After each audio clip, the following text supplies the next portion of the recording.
From Rule 62 Studios in Bossier City, Louisiana, this is The Grouch and the Brainstorm.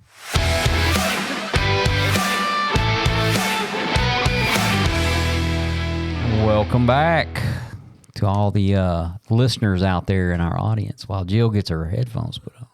I'm Mike, and I'm joined today by Jill. Hey. And Matt. Hey. And we have a special guest. We're going to kick this year off. This is actually Season 2 bonus episode. Season 2. Yeah. Season 2. We're in Season 2. And I did that for a reason. I did that, and I'll explain this on episode 1. But the reason we did Season 2 was because the 12 steps, as we experienced them, is wrapped up in Season 1.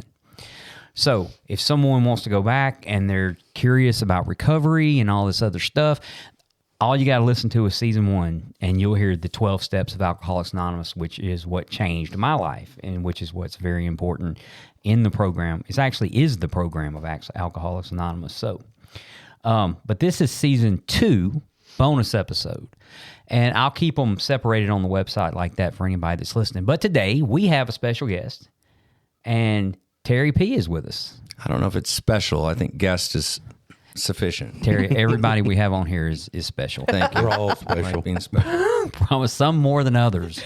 We had one of Jill's compadres on here. What's his name? Oh, Hodge? Hodge. Oh man, people man, still the myth, call the me legend. laughing about this. And this guy. Dude, I hope I don't screw it up. pretty sure he's you can't related to screw me. it up. You can't screw it up. This is actually this is your story, right? You can't screw up your story. I definitely can't. And I will tell you, Feel like I already did. I've learned over the years that no matter how different our lives turned out, I haven't seen anybody whose lives got worse with recovery. I've seen them get better.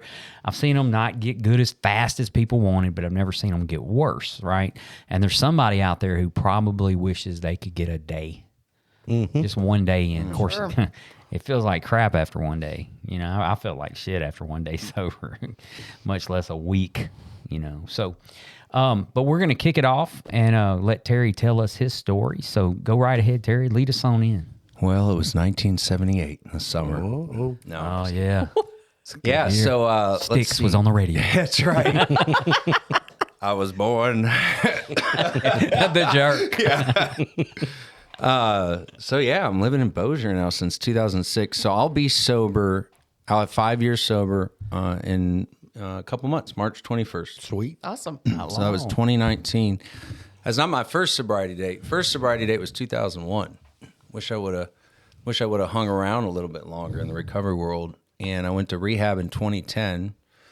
Put my wife through hell. Lots of DUIs. Couple of them had a drug charge. Avis didn't like me so much. Rental car. They don't like it when you tell them you're a baker and you've got powdered sugar all over the rental car. Yeah. They frown on that. We can talk about that later. And then in 2010, I went to rehab for 30 days. It's a 90-day program, but I'm Terry P. If you don't know me, and so 30 days was Plenty. I mean, that was I'm good.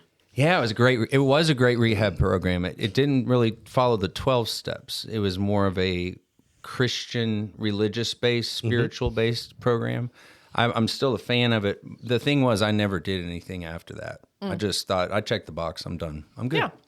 So I stayed sober for a few years and came crashing down in 2018. Finally found my rooms in the AAA territory and started the STEP program.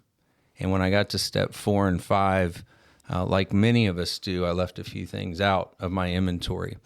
And I was sober about 5 months, decided to, like an alcoholic addict, decided to be really smart and cash out my retirement and started gambling. Yeah. But without drinking. I was really proud of myself for gambling without drinking. And then finally, a few days later, when I found myself in Lake Charles in a private jet with some other people, it wasn't so good. I decided that maybe I should add some grapefruit and vodka to my gambling because the grapefruit will counter that. This is the crap that I tell myself, the vitamin C, it'll be pick me up.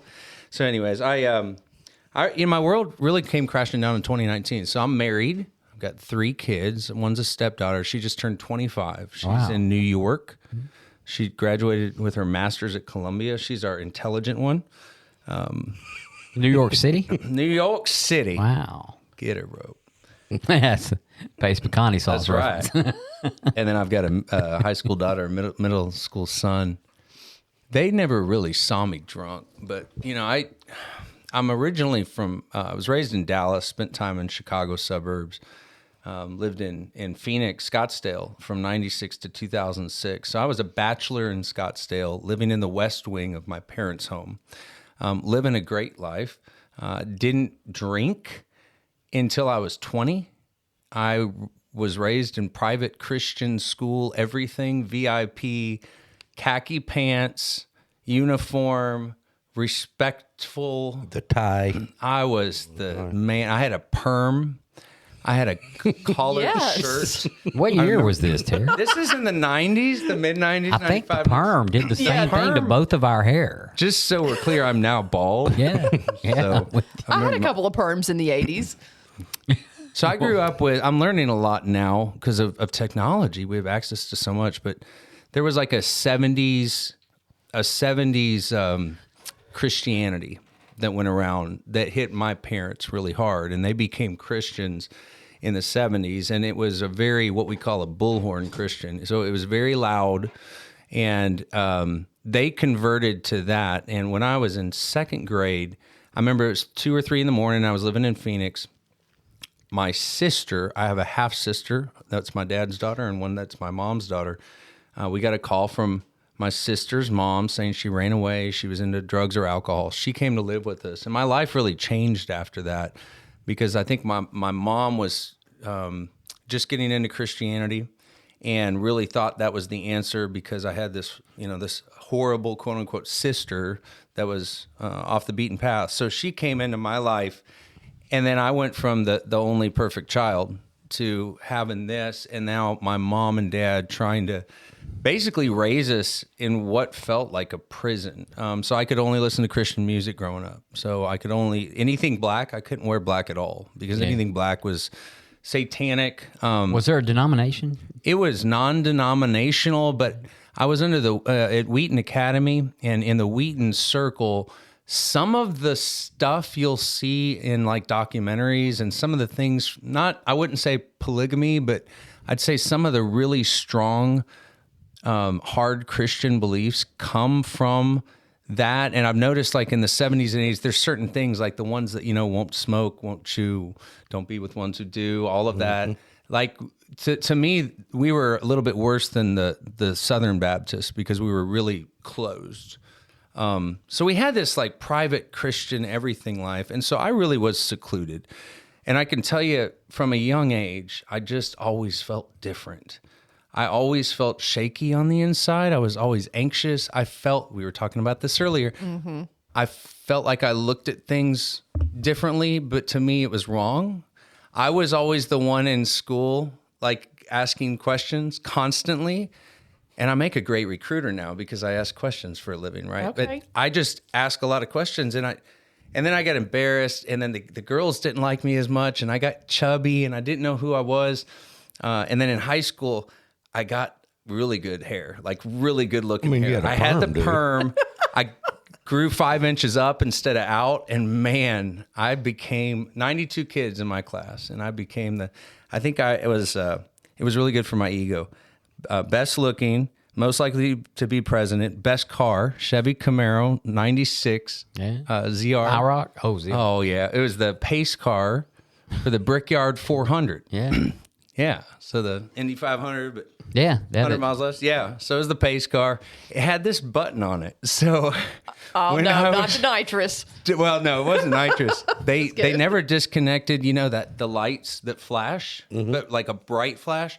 So there was a button. So what I would do in high school, I was, out in 2 a.m, I would go up behind people and press the button and act like I'm a cop and pull them over. That's wrong.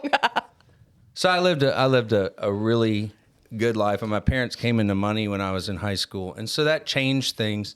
We moved to Phoenix, and I I went to Grand Canyon University, which was a Christian school, but I started hearing the words hell and damn, and I didn't know what to do because that was a swear word. Oh my gosh. Yeah, you can't say that. Can't say those words. No. Indian casinos at the time, they really wanted to get more money into the reservations around Phoenix and Tempe, Arizona. So they started building casinos, and you could go when you're 18. They didn't have table games. They had a lot of slots, and I learned to play poker with a guy named Big Al. And when I was 18, I started gambling while I was going to college. So I would go to school during the day, and at night I would play till 4 or 5 in the morning, and then I'd repeat. Got a great job out of school, and then I found myself going to Vegas. Went to school in England for a year. When I went there, I was 20. I hated alcohol. I didn't like the taste of wine or beer, but all the boys, all my friends would drink. And so what I would do is I'd get cider, sparkling, that like the alcoholic cider, like Rigo. So the next day I bought a bottle of vodka, and I took that thing down in 6 hours. And that night, that morning, 2 to 3 in the morning, I found myself at one of my friend's dorms. It was a girl, and I was bawling my eyes out about my life. And I woke up. What size bottle? It was the medium. What is that? A fifth. A fifth. It was a fifth. So I took that thing A down. pint? No, a fifth. 2 pints. Two. Oh, okay. Two. Yeah. That's a point. I took that down. It's a half pint.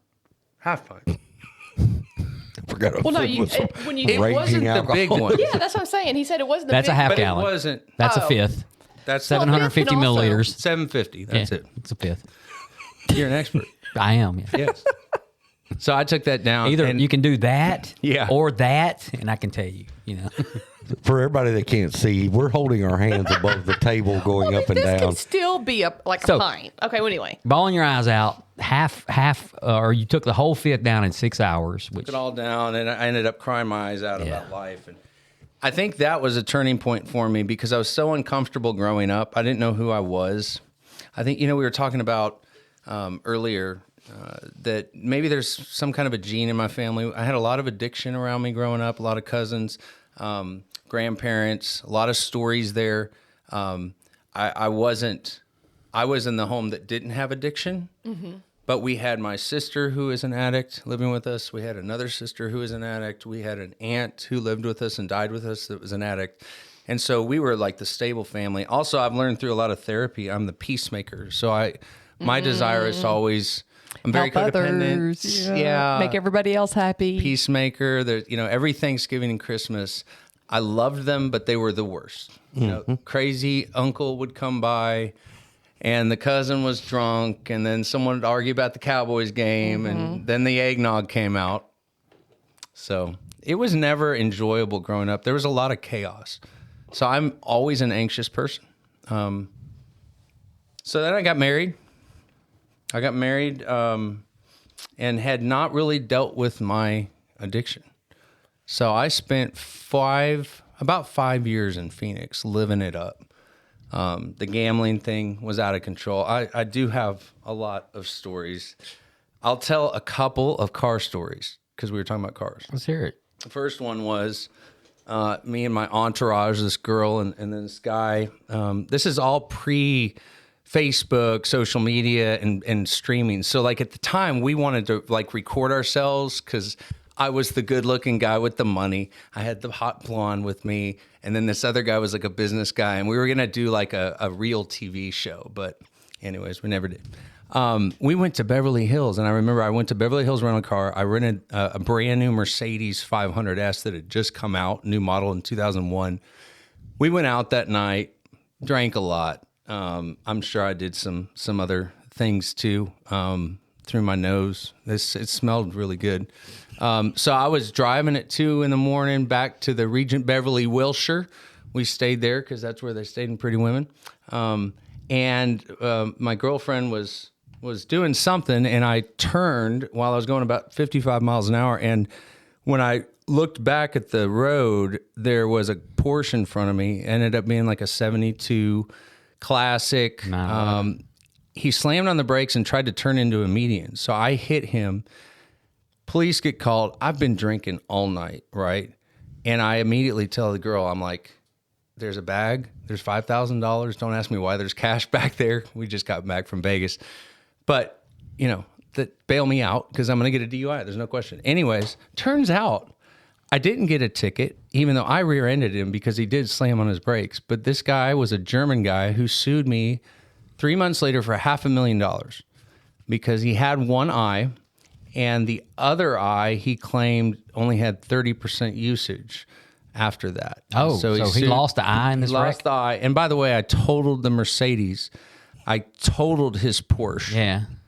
And then I had the audacity at 3 a.m. to call the Beverly Hills Rent-A-Car and say, hey, listen. I need another car. Can I get, please? I know I totaled it. They gave me the next one. It was so bad. I had my dad's Amex, the gold. Well, I had my own Amex. I had a gold Amex, no limit back in the day, American Express. That was a lot of fun. So that was one car story. I've got a couple others, but what happened with the lawsuit, or is that still ongoing? No, that was done. It turns out they got into his medical records, and the doctor and him conspired to try to make a deal. So I guess he lived in Germany. So if you guys don't, and I know that Matt hasn't, but Jill, where he's talking about in Beverly Hills or right there in LA.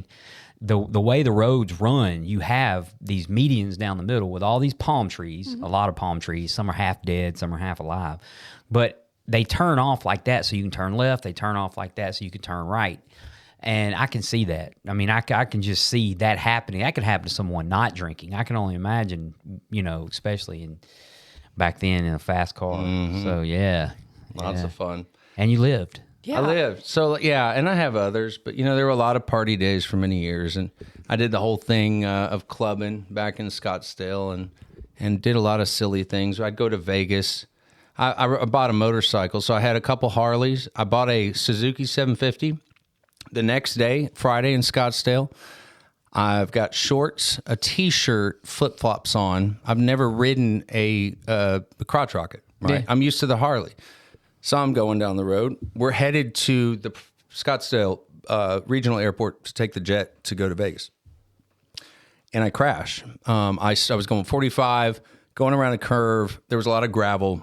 The bike started to lay down. And you know how when something major's happen and you in a second, think about everything. So I was thinking, okay, I can either lay it down and break my leg or I can jump. So I jumped off at about 45 miles an hour, rolled. They take me to the ER. They do that black sandpaper, they scrape all the asphalt off of me. I'm blood everywhere. I've got gauze around my neck, my arms, my knees. And my friends call, they go, well, we're not going to Vegas. I'm like, yeah, we're going to Vegas. So we go to Vegas. And I saw a picture of it. It's in my trunk at home. And it's me. And I cannot believe I'm drunk, right? I've got mummified, blood-soaked things in the VIP place, thinking I'm having a great time, right? And I was so focused. Here's where it gets to what I learned about me. I don't like who I am.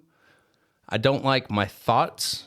I don't like so many thoughts. I'm highly anxious. My default is, I'm usually worried about tomorrow and the fear of something, or I'm focused on the past and regretting something, right? Or giving myself shame and guilt. So I continued to have all these horrible experiences, completely self-inflicted, by the way. It is crazy how much money, how many friends, how many bad things I've done. I have, in my history, a tendency to things go really, really, really, really well.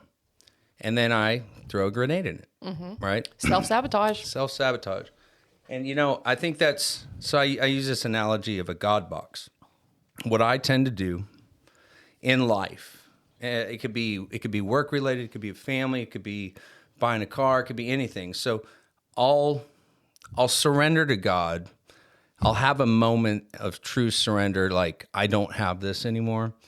And then I'll pray and I'll do right? And then it'll happen.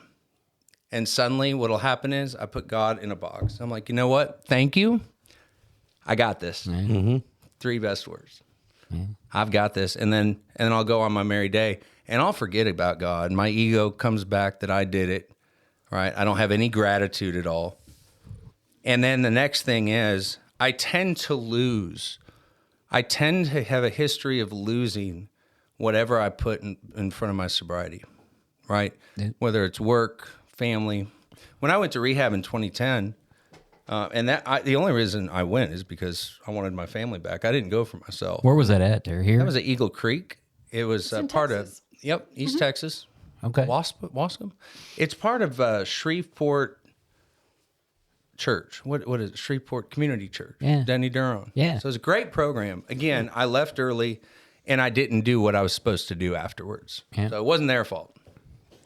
In 2019, through just a real mess of lies for many, many years, because I lie. I'm an alcoholic, right? My default is immoral, illegal, unethical, and crazy, bad shit crazy. Can I say bad shit? Yes. Okay, it's Yeah. bad shit crazy. So in 2019, I'd cashed out my retirement, started drinking again with 6 months of sobriety. I'd gotten, like I said, to step 4 and 5 and really never... I left out some things. And by the way, they were stupid things. When we do an inventory of ourselves and try to look at what was our part in that, right? I just left out some things. It wasn't like I killed someone. It was something stupid, you know? Mm-hmm. But it was for me. I had to have that just for me. My control. Anyways, 2019, early March, I'd lost everything. I put us in so much debt, $1.3 million in debt. It was a lot of debt. I'm talking credit cards, American Expresses, always started gambling. You know, I had multiple markers at all the casinos. Big time in it. Stopped working as much to go gamble. Of course, you know, my reasoning behind everything, there was always a great justification. If I wanted to drink, always. It was usually my wife's fault, my kid's fault, someone's fault. For me, too, the gambling, I just love that euphoria. You know, I like that high. I like to not have to be in my feelings. So anything that'll make me feel different or better, I like that. There's a guy, Joe, that used to say, I like anything that makes me feel good. And I used to hate that, but I get it. Addicted to anything that makes me feel good. Anything. And I'm glad you're on here talking about gambling a little bit, because a lot of people early on, they quit the drug or they quit the drink, and then they're like, all of a sudden they're sleeping with everybody, 800 women at one time, and they're gambling, you know, whatever. How big are these women? And like they're like, well, you know, and you know, I had to figure that out too. I think we all did. It's like, I'm an alcoholic. I do everything alcoholically, so it doesn't matter what it is. Work. Yep. I mean, anything that changes the way I feel or can take my mind off the way I feel, then I'm all in. 100%. But I have had to learn to go, some of this is worse than others. Bass fishing, I'm not going to die today from bass fishing. Mm-hmm. I love it. But I've learned to... I really don't think having an addiction to bass fishing would be... It can be crippling. Well, if you're neglecting your family and your kids... Yeah, I mean, if you're okay. spending a fortune on new boats... Absolutely. I mean, something called moderation. Yeah, like normal people can buy something and not. That? And the easiest way I figured out to that for me, when I analyze something I'm doing or something that I'm spending a lot of time doing, is it something because it's healthy in my life, it gives me a little bit of peace, or it's whatever it is, or am I doing it to cover up the way I feel or avoid something? And that answer every time, I'm good. So anyway, sorry, No, absolutely. But go ahead. So yeah, it was bad. I had I think about $80,000 in casino markers due, all the debt, had taken all the money out of the accounts, just a travesty. And I knew what I was doing as I did it, and I got so deep in my addiction. I get it now. It's so hard to see people in addiction because they're trapped. Yeah. And for me, I wanted help. I wanted help for 25 years. So over 20 years of drinking. I'm an alcoholic, whether I'm drinking or not. That I had to learn that the hard way. I just am. There's things I do that are alcoholic that my wife, who's not doesn't understand. And that's why I love being around you guys. How long you been married to her? 17 years. Okay. Coming So up on she's 18. with you through all this stuff. Man, I put her through hell. She wasn't really did. She wasn't in Beverly Hills with you though. She was not at that time. You know, I had a lot of personalities back in the day. Yeah. So I had my work personality, and then I had the fun work personality, and then I had the executive work personality. Then I had the customer personality. Then I had the home. Then I had the church person. You know how it goes. Yeah. Then I had my buddies personality, you know. Mm-hmm. And because I was in sales, I learned a lot about. So a lot of people would ask me in interviews, what's the definition of sales? Everyone's got a different, you know. It's the transferring of an idea from one person to another. And what I learned was how to imitate people, how to mimic them. So you're sitting like that, and I'm going to go like this because I want to relate to you. So I learned how to quickly manipulate people. I learned how to quickly help people get their guard down. And so I could manipulate people to make it good for me. My whole life is about me. It's about my comfort, right? How I feel, what I wear. You know, I was telling you stories earlier, and that's one of the defects I'm working on right now. You know, the stories I tell you earlier about the fancy cars. You know, I couldn't just rent a freaking Volvo, right? I had to tell you which rental car company in Beverly Hills. I had to tell you them, you know. So I spent a lot of time around wealthy business folks because I was exposed to it from my dad. And so I just equated success to money. And I was around a lot of it in Scottsdale in those times. You know, all the homes were over $1 million. Everyone had nice everything. So I'd ruined everything. So I got in my car and I started driving to Albuquerque. This is March 18th to 20th. I had been up for 3 days with Crown and Coke, not Diet Coke, if you get what I'm saying. And I had that in my car. I wish I had sugar Coke, man. Dude, I wish I had the carbs. Tesla back then. Because I wouldn't have had to drive. My friend in Bossier, right now, I'm not going to say his name. He lives 2 blocks from the bar in the East Bank. He has a Tesla. He said the greatest thing for alcoholics ever invented. It is. He just gets in and it drives him home. There's an East Bank Hammered. in Bossier? There is. Yeah, the East Bank. down by the Concert, river. food, Okay. stuff. It's the whole thing. Where you been? Man, Yeah. all over, I guess. It's Okay, in a- so- oh, sorry. Yeah. The Tesla would have been great because I wouldn't have had to steer. So, you know, I'm listening. Oh, my gosh. I'm so weird. I'm listening to, you know, all the songs over an hour, about 18 hours. I start driving slowly to Albuquerque. It was over a 2-day drive. You know, my wife didn't know where I was. She's found out everything. Everyone's found out everything. My goal at this point is I'm going to go kill myself. And here's how I'm going to do it. I'm going to drive into the Pacific Coast and just take I-10 or 20, and I'm just going to go straight there. Well, I found myself somewhere near Albuquerque on day 3. I went straight to the closest liquor store, and I could barely get into it because I was so drunk and high. I was a tragic mess. I didn't have anything more than a credit card with like $150 on it. So I was running out of gas, found a hotel. I used my last points with Hilton Diamond, you know, Diamond member Amex, which I don't have because they're after me too. You know, everyone's after me at this point. My wife's gotten Ron Machota already. Yeah. my wife got him too. Yeah, smart, aren't they? Yeah, it's small Oh, yeah, he gets world. everybody off. Yeah, so he's like the best attorney in town for this kind of stuff. So it was so bad. My best friend from high school, not someone that I talk to more than once every 2 years. You know, that person who's just been there. Mm-hmm. Great guy. He saw me selling everything on Facebook for weeks. You know, so I started selling the guns, and then we moved to the other items. I sold stuff out of my backyard, and I'm like, where is that? Oh, that's right. I sold it when I was trashed, trying to get money because I had nothing left. And what I was doing was going to the casino with that, thinking, oh, well, this time it'll work. So anyways, I'm driving there. My best friend says, I'm coming to get you. He flew straight to Albuquerque.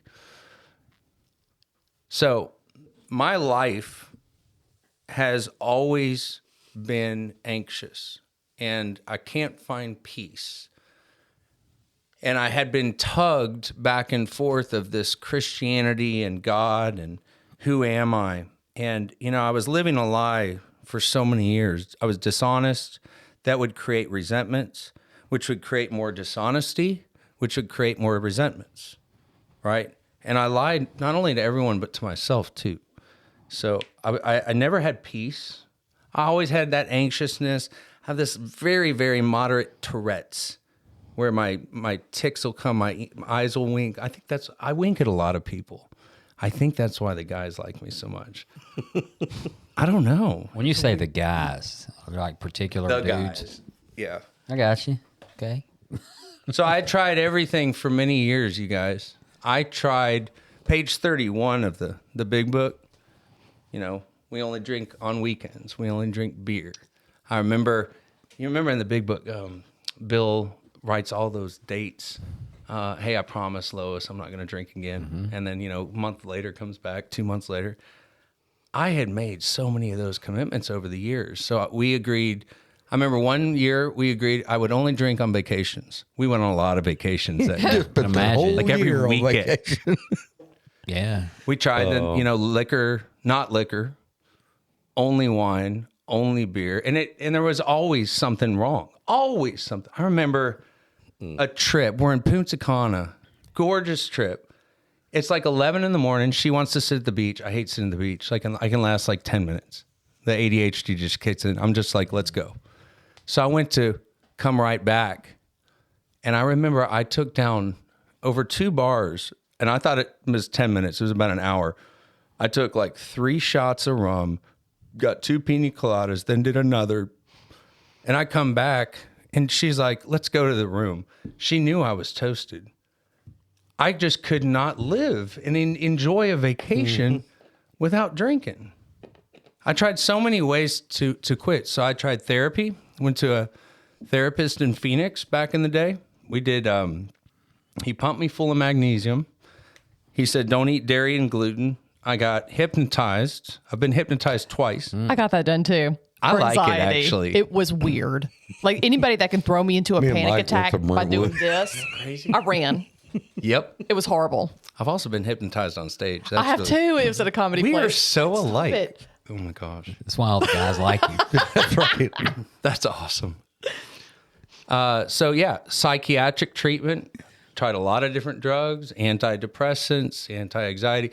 So I've tried and I've had the resources over the years because, I'd blow so much money. Here, let's throw 10 grand at this new therapist and see if that's going to solve this. The whole time, I will tell you this, and I think this is a revelation I found this year.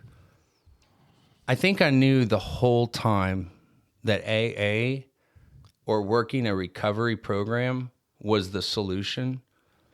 I just never wanted to finally admit it. Mm-hmm. I don't think any of us really, we know what that entails. And it's like, nah. It like at first, you're like that. It does seem like a lot, doesn't it? Yeah. Like I have to take an hour out of my day to go meet in a Seems like a lot. weird room with weird people. Weird people. Yeah. Well, so you do this kind of stuff. How was that transition to getting into AA and Yeah. So I knew that AA was probably the answer.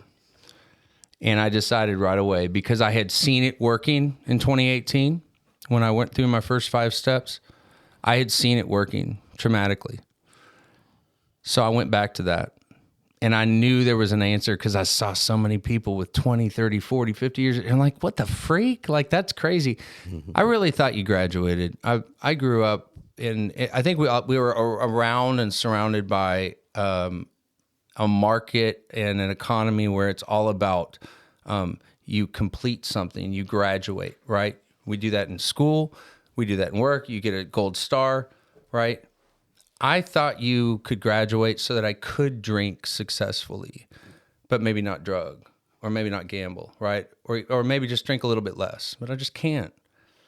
So, page 24 of the big book says we're unable at certain times to bring into our consciousness with sufficient force the memory and suffering and humiliation of even a week or a month ago.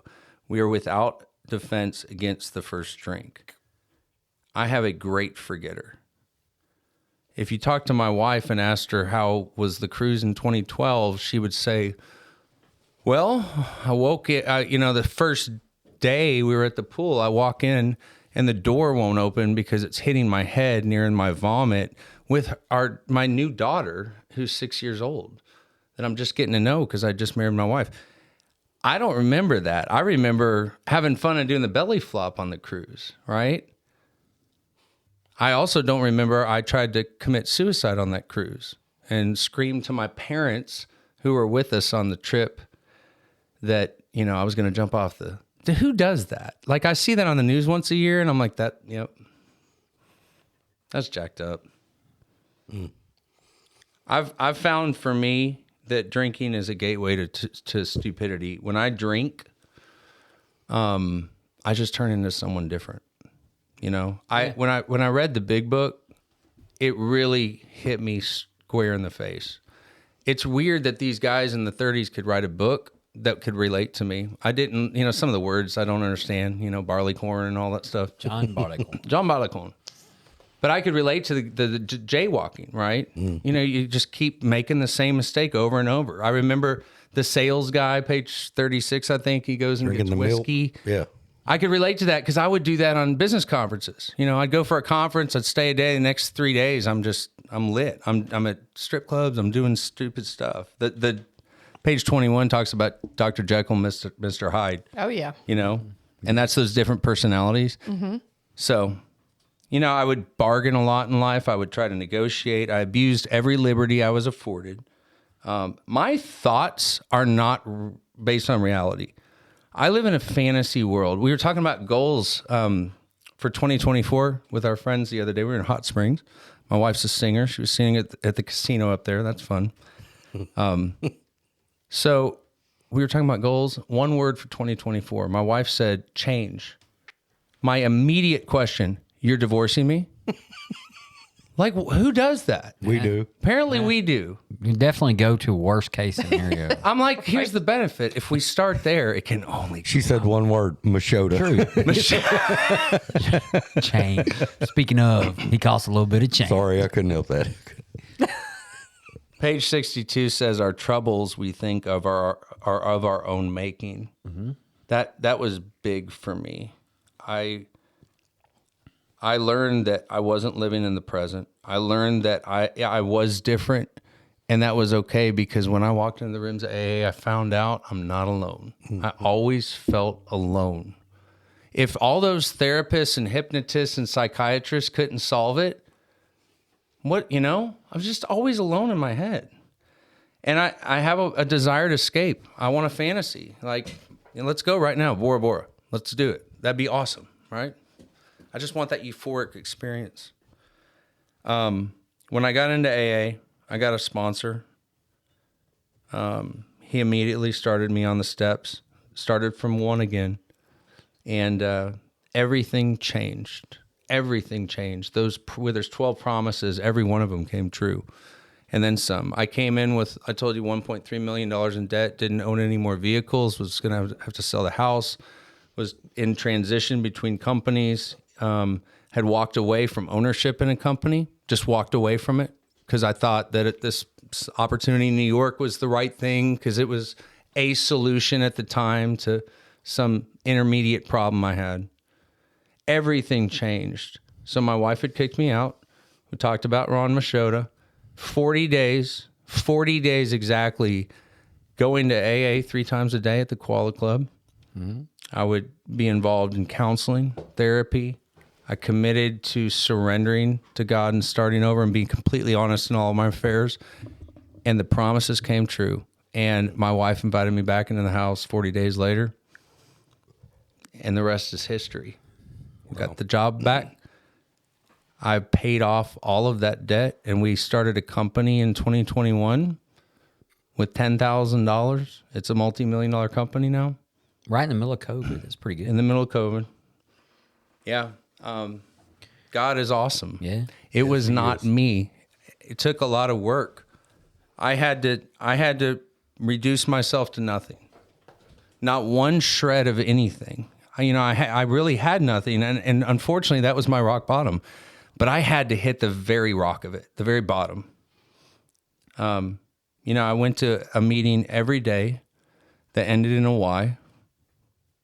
I practiced opposites because I'd lived one way for like 20 some years and I'd thought one way for like 30 some years.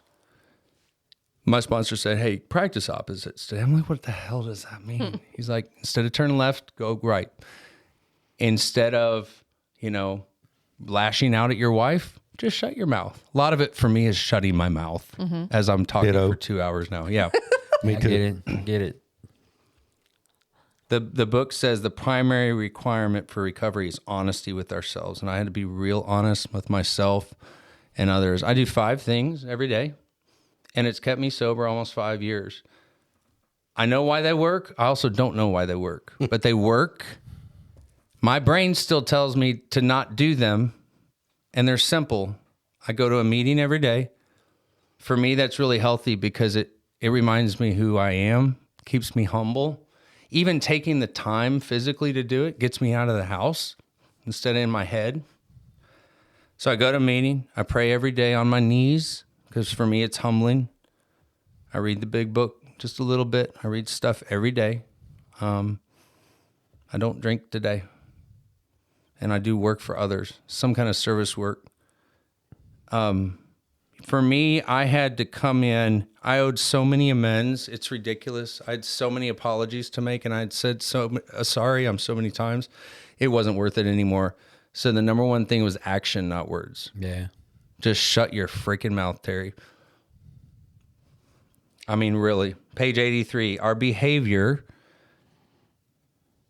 cannot convince... What does it say? Our behavior convince others. 10 or 20 years of drunkenness would make a skeptic out of anyone. I hate this. I'm a person of immediate change. I don't like the journey.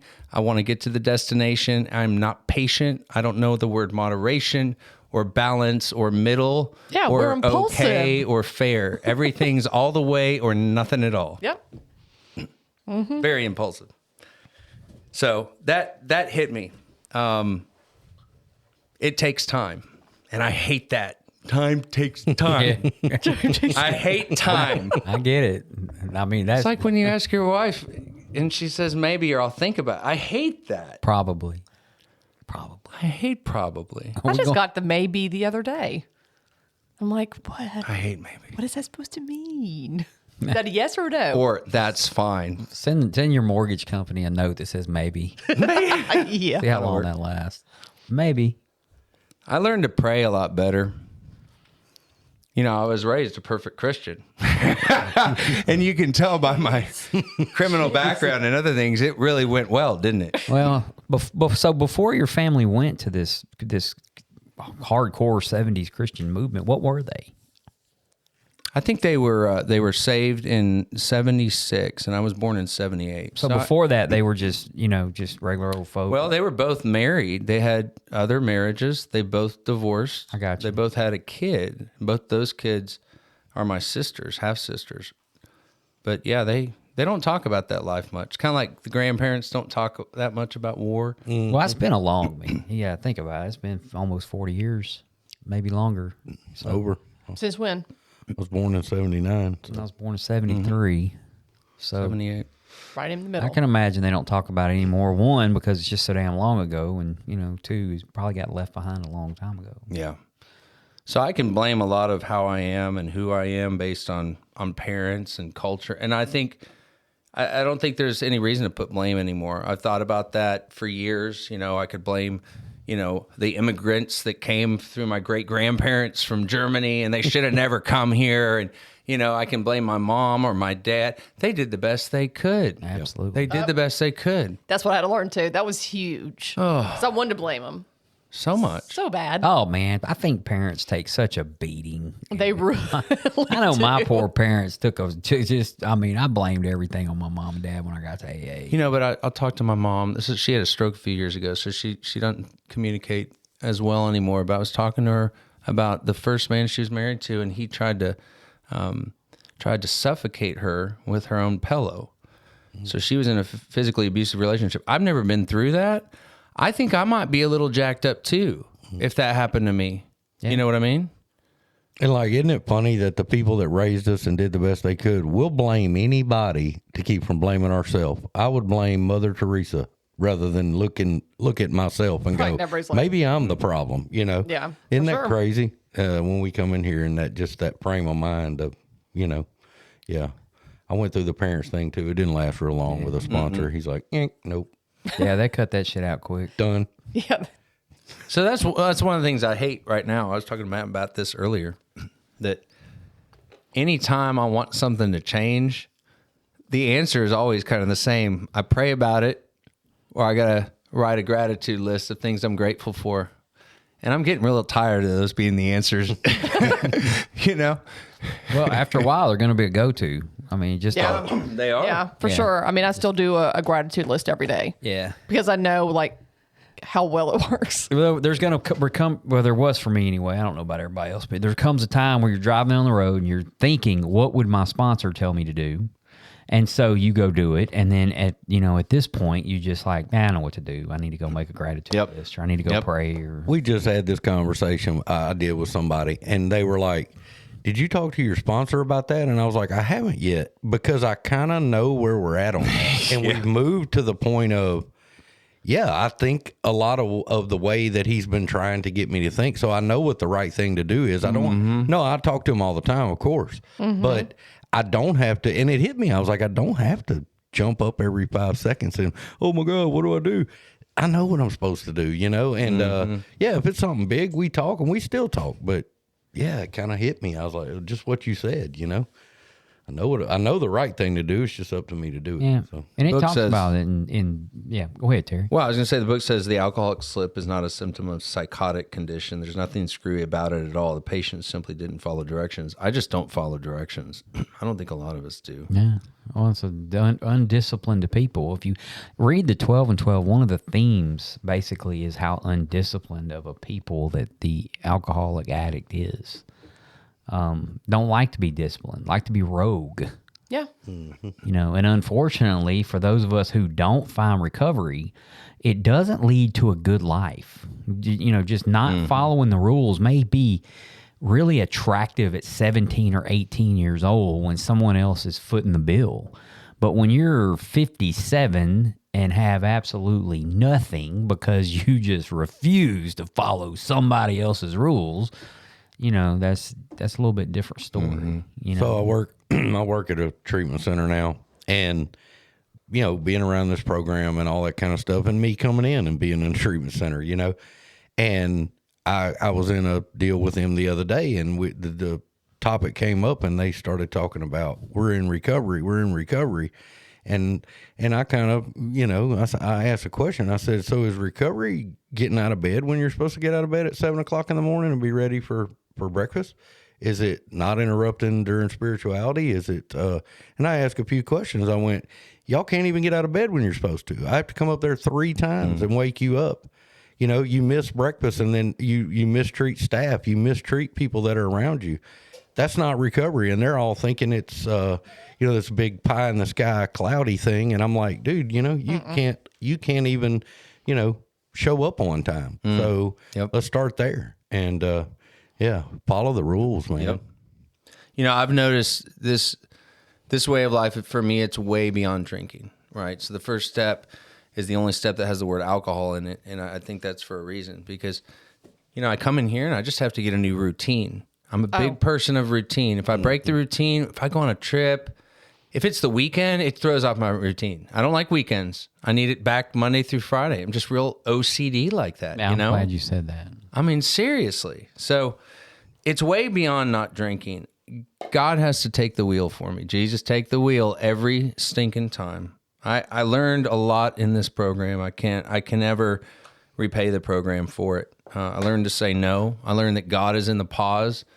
Be still, be quiet, calm, peace. The third promise, comprehend the word serenity and know peace. And I'll tell you, that's my favorite one. Mm-hmm.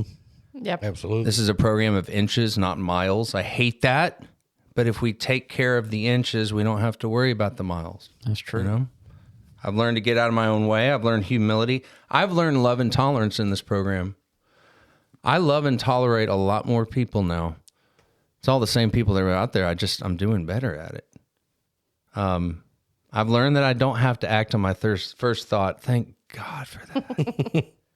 I have some really messed up thoughts. It's bad. Yeah. Don't get us started. We You know what it understand. is. Yeah. Like I don't want We do a whole episode just on thoughts. Page 417, acceptance. I mean, acceptance is the answer to every one of my problems. It really is. That's on my clipboard at work every day. So I just got this tattoo. Everyone thought it was my sobriety birthday. I just posted it, but I got ODAAT on my wrist, one day at a time. My thought is, so when I had relapsed, I have the Serenity prayer on my back. Serenity, accept, courage, change, real big. But it's on my back. I couldn't see it. So that's why I relapsed. So my thought is, this is just another insurance policy. Shoot, I'm right-handed. Maybe I should have got it on my right hand. So if I buy a beer, I'll be, don't drink wrong hand. One drink at a time. I've learned, this program is about selflessness. I came in here a egotistical, look at me, money, everything is fake. And I'm learning true selflessness and trying to, and there's a new high because I like being different. High. I like euphoria. There's a high to giving. There is a high anything. to giving. Yes. And it's a high that you can't explain. What's esteem? Yep. It feels good. I was at work the other day. This is the God stuff that kind of kicks us in the butt and makes us go, okay, And I we had a company or a Christmas party for the techs, and so even off work, all the people came up. We had it in a little building. We're all eating and all that stuff. Well, there's techs on duty. It's a rehab, so it never shuts down. So I was like, I'm going to walk down, and I don't work on the weekends, so I don't know some of the people that do the weekend stuff. And I'm like, I'm going to walk down and let them come up and eat, and I'll just hang out in the day room. So I walk down, there's a guy standing there, and I'm like, hey, man, you want to go up and eat? Go make a plate or whatever. He's like, all right, cool. And I was like, hey, I'm Matt. And I went to shake his hand. And he goes, I know who you are. And I was like, never seen the guy in my life. Don't know the guy. And he goes, yeah, man, 4 years ago, I came in the Quality Club. You bought me my first big book. And I was like, oh. Who is this guy? Yeah. And I was, his name's John. Well, you just narrowed it down. Well, I'm not gonna put the guy on blast. But, Well, don't worry. Well, not with all that information. But it was you just like, gave it's out. one of those moments that hit you, and it's like, hey, man, that's really cool. Like some of this stuff does work in people, and it was good, man. I was like, that's good, and he was kind of telling me how things were going, and now he's working at a treatment center. So, Oh, he works with you. yeah. I thought he was one of your guests. No. All four of us are miracles. Oh, yeah. I really have to remember that. So I talked a lot about anxiety. yeah. The depth of my anxiety measures the distance I am away from God. So the more anxious I am, if I would just remember that every freaking day, if I could remember one day at a time, just that, I think I'd be a lot better. That's a good formula. Because my default is still, right? Because when you live that way for 20 years, your default is still that way. So you try to get this new routine. And you can't change that. I mean, being a person that just was crippled by panic attacks and anxiety, what I realize, if I'm having anxiety, is because I'm in fear. If I'm in fear, it's because I'm not trusting God. And then I have to almost do this whole CBT thing in my head to where I change my thoughts about the whole thing. And then I'm like, oh, okay. Anxiety gone. Mm-hmm. And it's nice. Yeah. My forgetter doesn't forget as much. Oh, really? Because mine... Mm-hmm. Well, it forgets all the important things. Well, there's a certain age wife. gap. Yeah. What? It's different for, some people. I've definitely found a new freedom. I don't feel like I'm in bondage. Until you're an addict and you're deep in and you're stuck, it's a trap. You just feel awful and you're reaching and nothing can get you out of that enough. And so I have such sympathy and empathy now for people that are trapped. I feel that I'm special, but I'm not better. And there's a group of people just like me. And so now I can come to you guys and say, why does my brain tell me this? When I got into recovery, I had a filter around me at all times. I had a sponsor around me. I had other people. I need a filter. My brain needs a filter. It's still that 20 years of pool water. So it just, we didn't throw chlorine in it. It's suddenly better. It ain't drinkable. It's non-potable pool water in my brain. Does that make any sense? Yes. Yes, it does. Page 67 says we avoid retaliation and argument. I'm trying to stop retaliating. AA's taught me to have a different perspective. I'm still not good at it, but just trying to say, okay, my perspective on whatever you are saying to me is purely based on my experience. Your perspective is based on your experience, and I don't have that. So maybe I don't need to share my opinion as much. Right. And when you don't share the opinion on my end, where I've learned is my sponsor was big on, man, you ought to pray for that person. And I'll go, huh? I'm not praying for that jerk, And now it's almost default. It's like, man, they're having a bad day. They got to be going through something, And then I pray for them. That's a game changer. Yeah, So, empathy is. yeah. My wife's tired of that, so we'll be driving on Airline Drive, and someone will cut us off. And so what I always say is, they're headed to the hospital. Their mom has cancer. I feel bad, but I was like, maybe the person's having a stroke in the car. But then they whoop into Chipotle, It's like, Yeah. okay, maybe they weren't. So Going fast isn't going to solve that. Maybe they've been to Chipotle and they have to go to the bathroom. Makes more sense than anything. that's an emergency. The spicy pico de gallo. That's right. That's Page definitely 80, one, George. page 89 says nothing will so much ensure immunity from drinking as intensive work with other alcoholics. I really enjoy working with this community. I really enjoy working with people that have anxiety or any issues right now. And I know a lot of people have a lot of issues, and there's also a lot of issues that we probably don't have that are being pushed on us. But I think we're all messed up a little bit, and we just need some love and some for sure. tolerance. So for me, it's a life of service. The plumber is the best person to train a plumber. Salesperson is the best person to train a salesperson. So an alcoholic is probably the best person to teach someone who has fallen down. And my favorite thought for the day, I'll end with this, is the January 6th thought for the day. Keeping sober is the most important thing in my life. The most important decision I've ever made is my decision to give up drinking. Nothing in this world will so much ensure immunity from, I can't remember that part. I'm convinced that nothing in this world is as important to me as my own sobriety. Everything I have my whole life depends on that one thing. Yep. That's definitely, I remember that one. And that's one of the only things I remember out of that entire book, 24-hour book, is that January 6th. And here we are on the 7th. Wow. It's crazy. Isn't that crazy? The 7th of January. And January 6th was yesterday's reading. And also one of our listeners' birthday.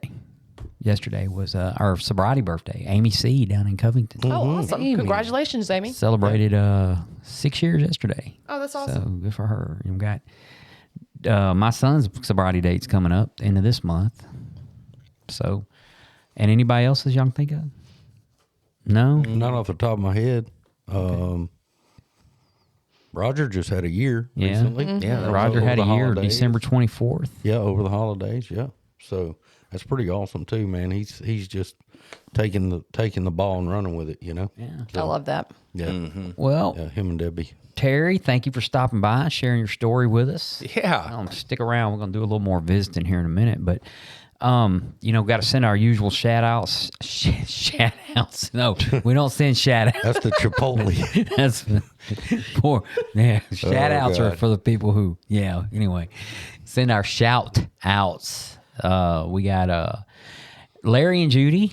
Obviously post holiday, I haven't heard much from them guys. I heard from Judy on my way over here actually today, first time in a long time. And Faye and Michelle and Sheila. We mentioned Sheila earlier. We're talking about Sheila. And who am I missing? Danielle would be mad if we don't mention her. Danielle. We got Amy, Bree down there in South Louisiana, Rhonda and Kim up here. So and I don't mean to leave anybody out, guys. The list is getting longer and longer as we go, so I'm not going to just read it unless something changes drastically or we have a new listener. Going to leave our voicemail phone number. So if you want to leave a voicemail, you can call us here on the show at area code 817-988-2530. Leave a voicemail. We'll play it on air. Or you can leave an email at gandbbozier@gmail.com. That's gandbbozier@gmail.com. And we will read that on the air unless you specify one way or another whether you don't want to. Also, I forgot about Jane. Haven't seen Jane in a while. Have you seen Jane? I saw her a few weeks ago. Okay. Saw her a few weeks ago. So shout out to Jane. Yep, she's awesome.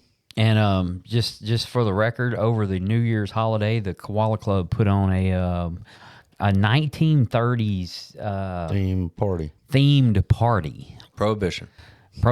Well, what caused us to do this? Just kind of something to get everybody together and have a little fun. You know, we had some music and photo booth, and everybody got to dress up fancy and ate a little food and just some fellowship. You know, and I think we do a lot of meetings and we do a lot of speakers and we do a lot of recovery stuff. And sometimes it's just kind of, not that I have any hair, but it's good to get loose and let your hair down a little bit. And I got you. It was fun, man. It was fun. We're going to try to keep doing it and, you know, let people meet each other. And especially early in sobriety, you know, it's a good way to meet people and that type thing. And that was actually very important to me in early sobriety. Yeah. Because I didn't want to do it. I do not want to be around. I mean, I had a newcomer with me the day of that event. Yeah, I met him. He stayed and talked to him the next day, and he goes, "Dude, that's awesome." And I was like, "Yeah, man, this is what we do. We hang out together. We hang out with like-minded people, and he's all in." You know, I forget sometimes how hard it was those first months of sobriety when everyone was going out or there was an event, and how anxious I was because I couldn't go. That FOMO. Yeah. And it's different when you have more sobriety, but I forget about that. And see, that's something we need to remember. Yeah. You know? Yeah. And that's where I think, I'd like to see this year going and in the future is more of these events where, we're all going along in sobriety, but there's people, you work at a treatment center, every Thursday we give out 30-day chips for people graduating, and there's 12, 15 of them walking out of that one place every week. What are they going to do? And it hits me every Thursday. Hope they come here. Yeah. Yep. And so anyway. All right. Well, Terry, thanks for coming by. Yes, Thank you. Guys, wrapping up another episode. And until we meet again, from Bossier City, this has been The Grouch and the Brainstorm.